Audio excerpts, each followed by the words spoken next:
Saya mau berbincang dengan Profesor Dato' Dr. Syed Muhammad Al-Junid. Syed Junid, pakar perubatan kesihatan awam, ekonomi, polisi dan juga pengurusan kesihatan. Prof, Assalamualaikum.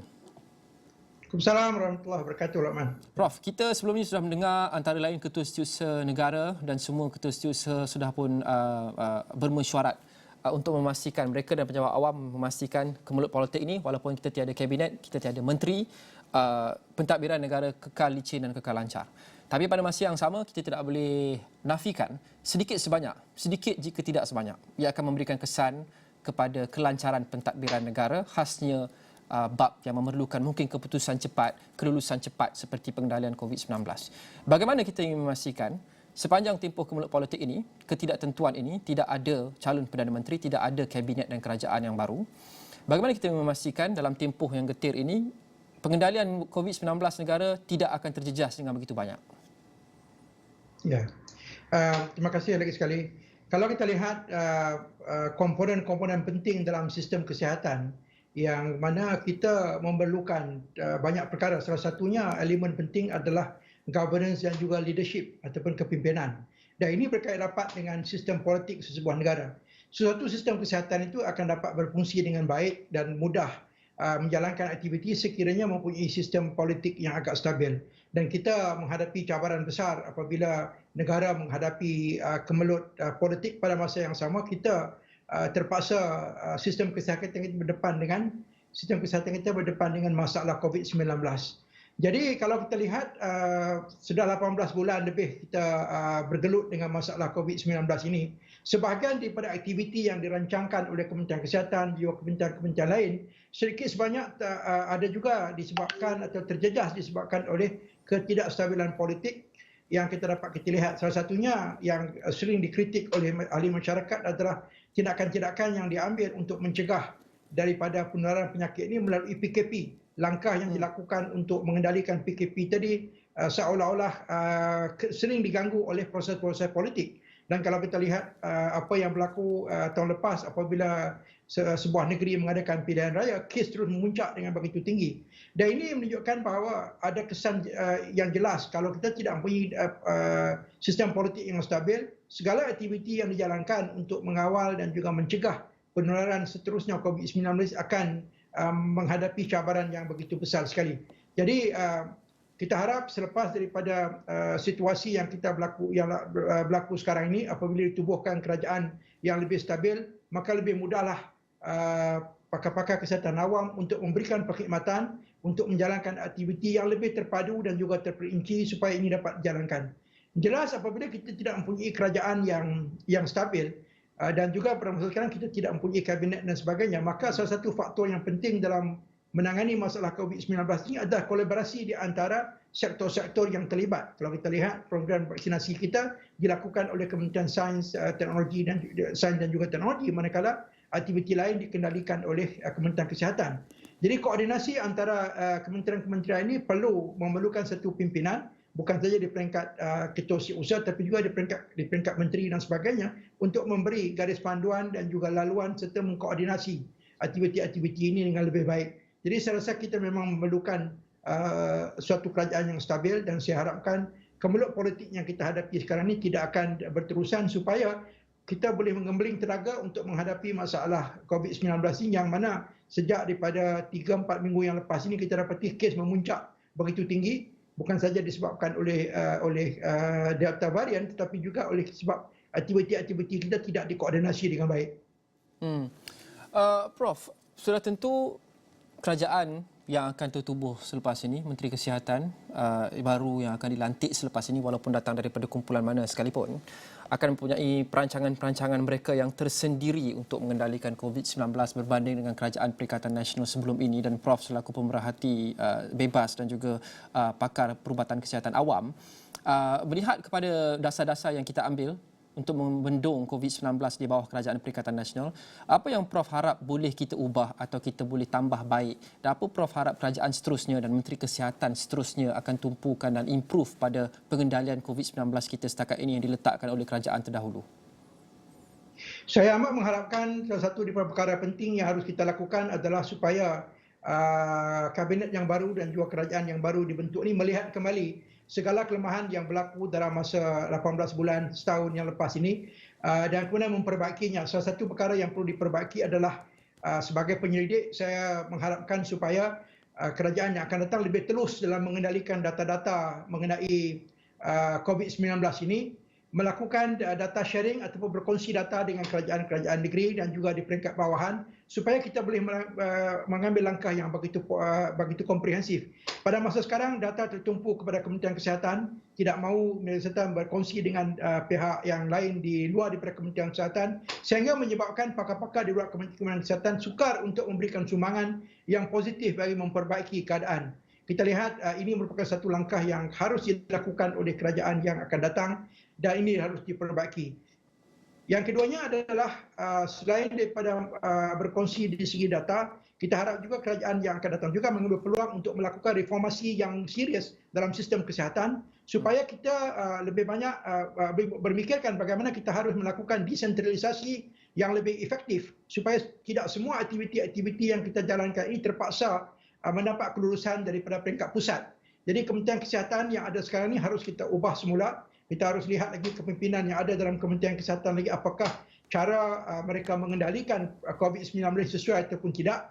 Dan yang paling penting adalah melakukan proses desentralisasi dengan lebih efektif supaya tindakan-tindakan yang sesuai dapat dijalankan oleh di peringkat bawahan, on the ground level, supaya aktiviti-aktiviti yang lebih efektif dapat kita jalankan bagi menangani masalah COVID-19 ini.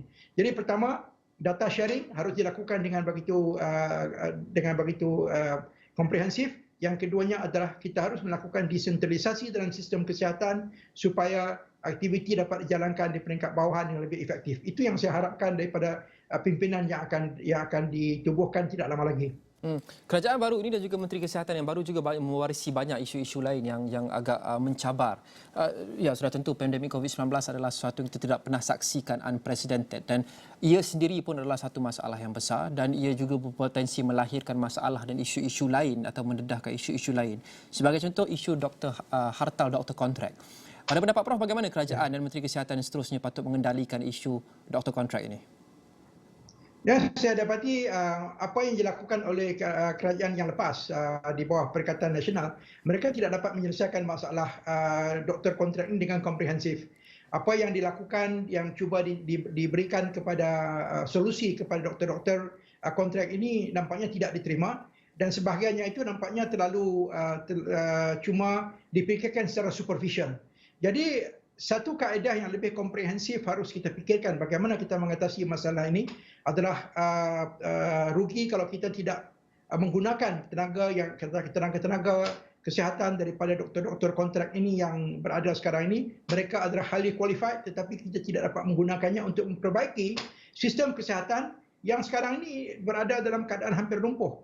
Dalam keadaan di mana kita tidak mempunyai kaki tangan yang mencukupi untuk mengendalikan kes-kes terutama segi frontliners, kita tidak boleh menyelesaikan masalah apabila kita mempunyai doktor yang banyak di dalam pasaran tetapi tidak boleh kita menyerap mereka di dalam perkhidmatan disebabkan oleh kelemahan daripada sistem yang ada. Ini harus kita selesaikan dengan komprehensif dan suatu jawatankuasa khusus harus ditubuhkan supaya perkara ini dapat kita selesaikan. Kalau kita tidak dapat selesaikan ini merupakan satu perkara yang amat kita rugi. Negara kita akan rugi kalau kita tidak mempunyai solusi yang jelas tentang perkara ini.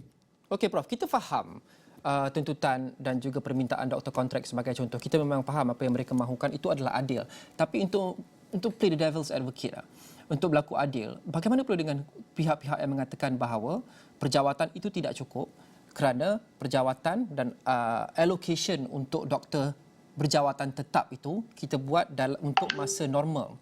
Ya, apabila pandemik datang dan keperluan kita untuk menggunakan keperluan kita terhadap doktor dan juga kaki tangan kesihatan memang melonjak berkali-kali ganda. Tapi kalau mereka mengubah dan mengambil lebih banyak, lebih ramai ke perjawatan tetap sekarang, bagus, akan meet the demand dan akan memudahkan kerja-kerja frontliners yang lain kerana ada cukup doktor dan kaki tangan perubatan. Tapi selepas pandemik ini berakhir, apabila keperluan doktor tetap dan kaki tangan perubatan tetap tidak begitu besar seperti sekarang ini, mereka akan ada bloated system kerana terlampau ramai pula sudah ada dalam perjawatan tetap. Jadi itu antara concern yang kita pertimbangkan juga. Apa pendapat Prof berkenaan dengan argument ini? Ya, sebenarnya kalau kita lihat orang yang memikirkan bahawa apabila kita ambil mereka sekarang maka mungkin kita akan mendapat lambakan berlebihan daripada pos. Ini merupakan suatu daripada pemikiran yang tidak matang dan mungkin tidak jelas, jadi mereka tidak mengetahui tentang sistem kesihatan.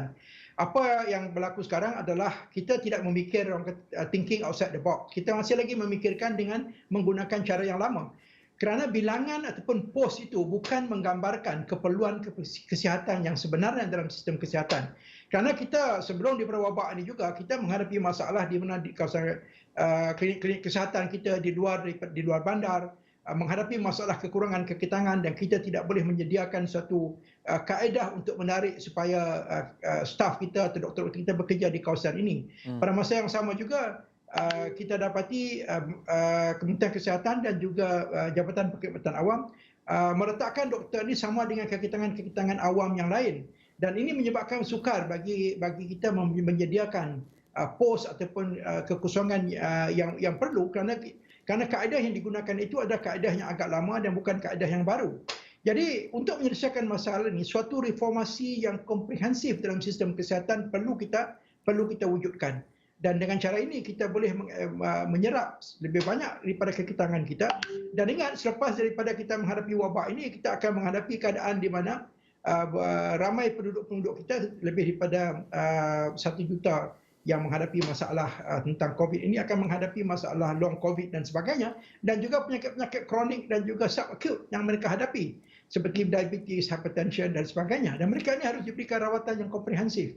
Kita masih memerlukan banyak doktor lagi untuk memberikan perkhidmatan, tetapi sistem yang ada sekarang untuk mengendalikan mereka, sistem itu yang perlu kita perkemaskan supaya tidak lagi menggunakan cara memikir dalam keadaan yang sama seperti mana kita mikirkan seperti pos-pos perkhidmatan ataupun pos-pos jawatan di dalam JPA seperti mana yang dilakukan sekarang. Harus kita mempunyai kaedah yang lain supaya dapat menyerap kekitangan ini.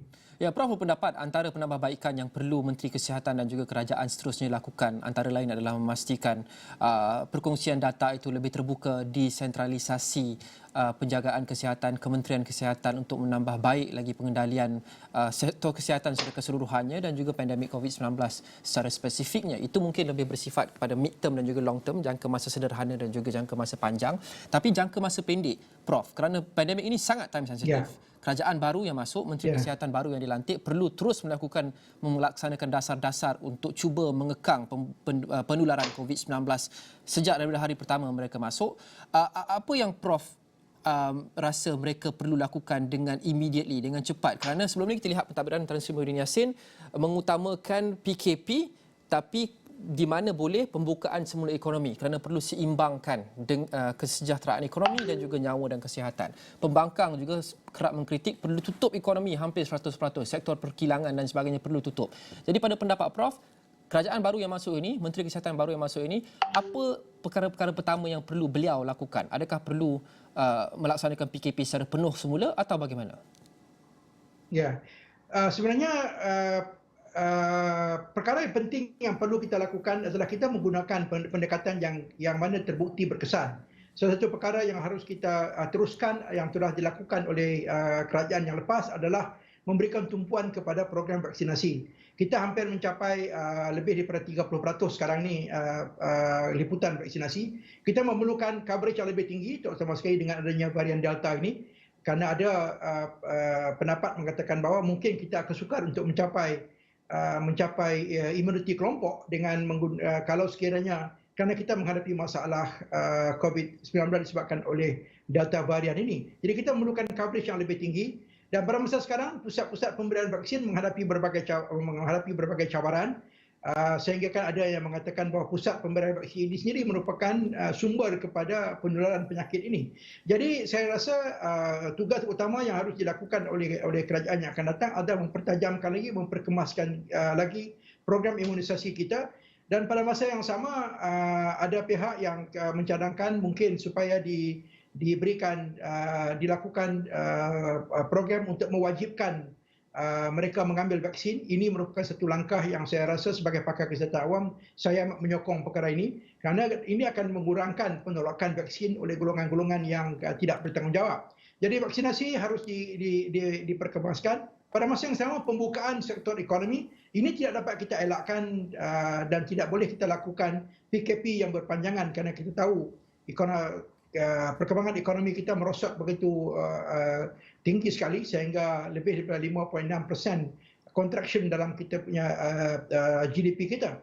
Jadi pembukaan sektor ekonomi ini harus dilakukan, tetapi harus dilakukan dengan berhati-hati dengan program-program untuk mengesan kes-kes tertentu yang berlaku di tempat-tempat tertentu dan juga aktiviti-aktiviti di peringkat bawahan yang lebih efektif.